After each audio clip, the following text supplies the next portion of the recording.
que la dangerosité reste à prouver. Je dis que la dangerosité des ondes reste à prouver. Et que quand des gens nous disent qu'ils ont des pathologies indexées sur des réseaux qui ne fonctionnent pas, qui ne sont pas mis en circulation, ça doit permettre de réfléchir sur des questions de pensée magique, de stress, d'angoisse, etc. Donc il y a à démêler tout ça, parce que c'est compliqué, les usages politiques des uns et des autres, parce que les uns font un usage politique des OGM parce qu'ils sont pour, parce qu'ils ont très envie de faire des bénéfices avec Monsanto, et puis d'autres sont contre parce qu'ils pensent que les OGM c'est obligatoirement Monsanto et ils sont contre Monsanto, donc contre les OGM. On pourrait leur dire mais attendez, les OGM c'est une technique qui pourrait épargner la terre avec un certain nombre, c'est une technique qui peut être écologique. On peut faire des OGM qui visent l'écologie et le salut de la planète. Et on a aujourd'hui la possibilité d'inventer des bactéries qui sont susceptibles de se nourrir des marées noires. Pourquoi est-ce qu'on s'interdit ça? C'est-à-dire que quand vous avez des pétroliers qui dégazent, on sait très bien que ça va polluer la mer, eh bien on a la possibilité aujourd'hui d'inventer des bactéries qui, sur place, dévoreraient le pétrole et nettoieraient la mer.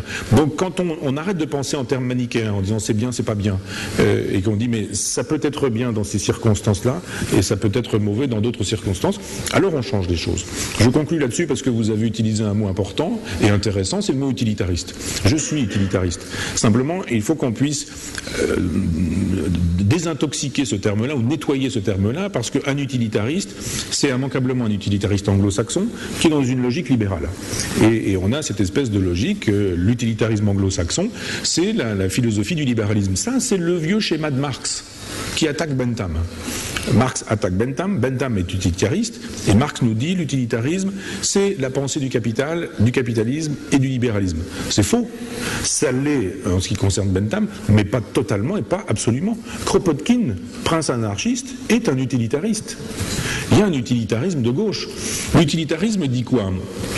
Le Kantien vous dira, il y a le bien, il y a le mal, il y a l'absolu. Et il vous dira, le mensonge, par exemple, est toujours interdit. Kant nous dit, le mensonge disqualifie la source du droit. Donc il ne faut jamais mentir. Je donnais toujours cet exemple-là à mes élèves. Vous êtes en France, 42, l'occupation nazie avec les persécutions des Juifs. Vous avez quelqu'un qui rentre chez vous, il a une étoile de David sur son vêtement, et il va se cacher sous un lit. Vous êtes en train de manger avec votre épouse, votre compagne, vos enfants, et il y a la Gestapo qui arrive 2 secondes après et qui vous dit: est-ce que quelqu'un est rentré dans la maison? Donc moi j'ai lu Kant, je suis kantien, le mensonge disqualifie la source du droit, je ne mens pas, je dis la vérité, oui je vous en prie, il est ici. Simplement la conséquence, on sait, il va se faire arrêter, camp de concentration, etc. On aura dit la vérité, mais on aura occasionné la mort de quelqu'un. Ça c'est l'option kantienne, c'est l'option platonicienne, c'est l'option chrétienne, c'est l'option dominante en philosophie, et c'est l'option dominante en matière d'épistémologie et de philosophie des sciences. C'est pourquoi nous sommes dans la catastrophe. En face, vous avez l'utilitarisme. Et si je reprends l'exemple du mensonge, un utilitariste vous dira, mais le mensonge n'est ni bon ni mauvais. C'est ni bien ni mal. Et il dit, donc c'est ni bien ni mal. C'est bon ou c'est mauvais en fonction de ce qu'on lui demande de défendre comme hypothèse à ce mensonge. Exemple, on reprend cet exemple-là. La Gestapo rentre et demande s'il y a un juif qui vient de rentrer chez vous. Si vous dites non, vous allez mentir. Mais vous allez mentir avec pour conséquence que vous allez sauver quelqu'un. Les utilitaristes sont des conséquentialistes. Un conséquentialiste est quelqu'un qui dit ce qui prime pour savoir si on est dans le bien ou si on est dans le mal, c'est la conséquence, c'est l'effet. Et ça, c'est important. Et de dire à ce moment-là, effectivement, un médecin, vous avez un cancer en phase terminale et il vous reste 2 mois à vivre et vous demandez la vérité à un médecin.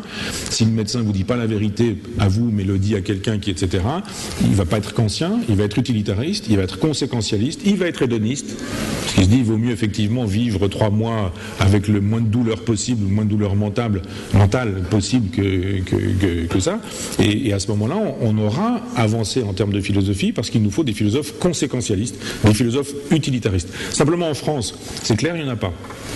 Il n'y en a pas parce que si vous dites que vous êtes utilitariste, on dira oui, libéral, etc. Je dis, mais non, soyez un peu... Enfin, moi j'ai appris ça en travaillant pour l'université populaire. C'est-à-dire je défendais les idées qu'on m'avait mises dans la tête aussi sur l'utilitarisme, que je pensais être une philosophie du capitalisme libéral.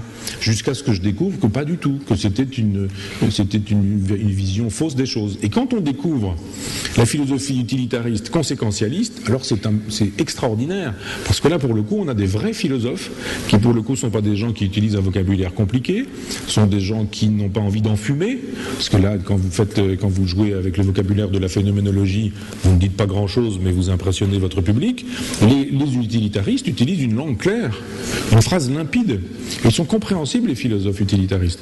Mais les philosophes n'aiment pas beaucoup être compréhensibles, parce que quand ils disent des sottises, c'est vite vu, c'est vite compris, c'est vite saisi. Donc effectivement, quand vous dites les philosophes, il faudrait dire, il y a des philosophes kantiens, platoniciens, ceux-là, il vaut mieux en faire l'économie. Utilisons les philosophes conséquentialistes et utilitaristes, à quoi on ajoute des philosophes qui se formeraient aux sciences en question, qui travailleraient avec vous, avec des personnes comme vous, qui diraient mais on échange mon savoir, votre savoir, nos connaissances et ce que vous allez m'apprendre dans votre domaine, je vais essayer de le penser, on va le repenser ensemble, un travail collectif ou communautaire, et les philosophes n'aiment pas beaucoup le travail collectif et communautaire. Tenemos tiempo para una última palabra. Ruego brevedad porque es que en 6 minutos tenemos que estar fuera de la sala. Vaya. Hola. Bon, je voulais dire, bon, je vais essayer de le faire très très vite, mais je sais pas. Bon, c'est ce qu'il disait mon collègue là derrière, c'est ce que vous l'avez dit par rapport au christianisme. Je pense qu'il faut faire gaffe avec, je veux dire, il faut faire la différence et remarquer la différence entre le christianisme et le catholicisme. C'est-à-dire, on peut comprendre le christianisme juste comme les concepts qui est un mec qui s'appelait Jésus-Christ, il a dit en certains moments de l'histoire, comme Nietzsche par exemple. C'est possible que quelqu'un peut aimer bien les concepts chez Nietzsche et chez Christ.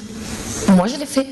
C'est-à-dire, il faut faire gaffe aussi dans le sens de que, je ne sais pas, les religions, ils ont ces points de spiritualité que l'être humain, on a besoin de rituels, on a besoin de rituels de spiritualité parce que, moi, je veux dire, depuis la plupart on était nés, on réfléchit.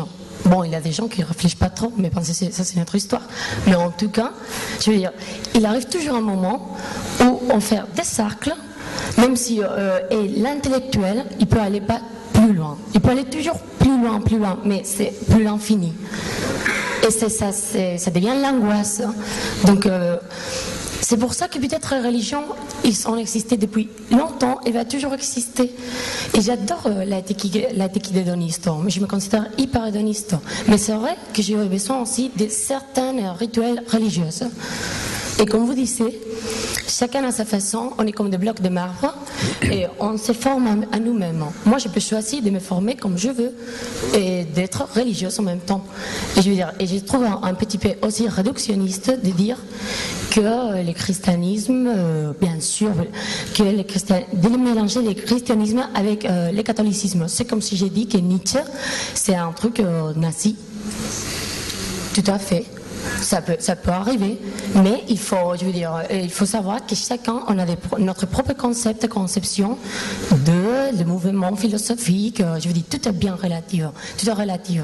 Donc peut-être qu'il peut y avoir une éthique hédoniste pour l'avenir qui nous rendra plus heureux ou moins malheureux dans notre vie. Ce sera plutôt aussi c'est super bien, c'est ce que vous disiez, je suis vraiment d'accord. C'est juste, peut-être que vous avez oublié un petit aspect qui c'est le côté spirituel.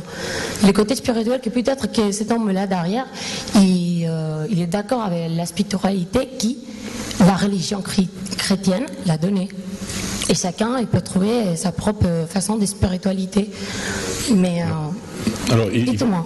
Alors il faut faire attention aux mots qu'on utilise parce que catholicisme et christianisme c'est très précis. On ne peut pas dire l'un n'est pas l'autre. Et puis moi si je dis catholicisme, christianisme c'est comme Nietzsche nazi.